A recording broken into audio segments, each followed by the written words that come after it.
Bonjour, je suis Mathieu Guery, je travaille au Halles de Schaerbeek et je vous présente ici les grandes lignes de la saison 2025-2026.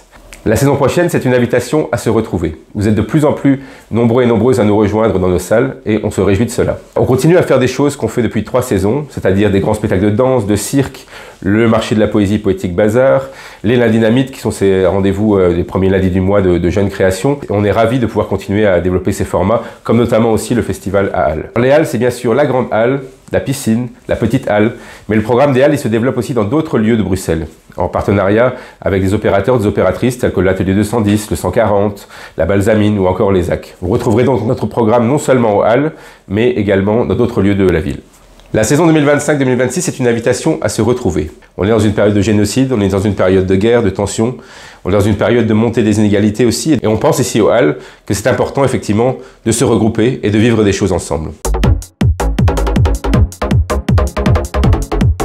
Il y a plusieurs coups de cœur dont je voudrais vous parler pour la saison prochaine. Le premier coup de cœur, c'est le spectacle Void de l'artiste philippine basé à Bruxelles, Joshua Serafin. Dans Void, Joshua Serafin utilise un matériel sombre, noir, visqueux, qui lui sert en fait à créer un rituel pour aller au-delà des binarités, aller au-delà des problèmes et des questions coloniales. Le deuxième spectacle que je veux mettre en avant, c'est le spectacle Si tu continues comme ça de l'artiste Rémi Faure El Bekkari. Ce spectacle, c'est une œuvre entre stand-up et théâtre. Ce que ça nous emmène à voir, en fait, c'est l'histoire d'une personne qui a un pied dans un monde arabe, un pied dans un monde européen, et qui se situe entre ces deux pôles, et qui essaie de nous faire passer cette binarité qui le construit.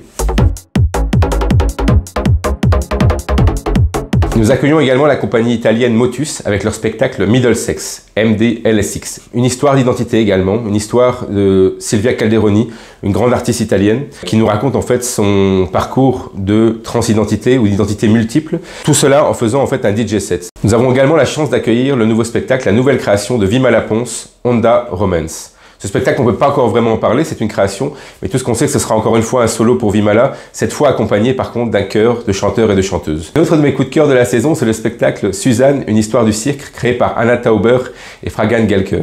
Ce spectacle, c'est un documentaire, une recréation d'un numéro de cirque de trapèze créé dans les années 50, créé sans sécurité. Donc un numéro assez unique. Et en fait, les artistes ont réussi à retrouver l'interprète de ce numéro. Et ce qu'on nous présente sur scène, c'est effectivement ce travail historique et à quel point la notion du risque dans le cirque est encore aujourd'hui très importante. Et enfin, le dernier coup de cœur, c'est le spectacle Dambudzo de l'artiste zimbabwéenne Nora Chipomire. Dambudzo, c'est une grande œuvre qui sera présentée dans la grande halle en déambulation. On présente ce spectacle avec le Kai Theater, avec Charleroi Danse, et en partenariat également avec Beaux-Arts. Ce à quoi on vous invite, c'est une déambulation effectivement dans la halle, dans un univers de danse, de chant, de musique, inspiré de la culture zimbabwéenne, mais de manière générale inspiré de l'univers de l'artiste Nora Chipomire, qui est un univers généreux, coloré, bouillonnant. Nous espérons vous accueillir encore plus nombreux et plus nombreuses dans nos salles en 2025-2026 et continuer à vivre des choses ensemble. À tout bientôt.